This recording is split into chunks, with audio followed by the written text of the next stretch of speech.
Marami nalilito kung ano ang mga trainings ang dapat kunin sa pagbabarko, kaya ipapaliwanag ko po sa inyo. Kung first timer ka at balak mo magseaman under hospitality department, kailangan pa rin nating mag-training. Ito ang mga sumusunod. Una, basic training. Ito ang mas kilala sa tawag na SOLAS at umaabot ito ng 10 days. Requirements ito para makakuha kayo ng Seaman's Book. Pangalawa, SDSD o Security Awareness Training for Seafarers with Designated Security Duties. Ang training na ito ay para sa ating mga seafarers na may kaugnayan sa security-related duties on board. Lahat po tayo ay parte nito.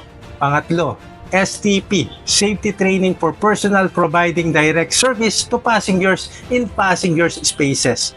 Ito ay required training para sa mga hotel, catering at housekeeping staff na nagtatrabaho sa mga cruise ships at may direct contact sa mga pasahero.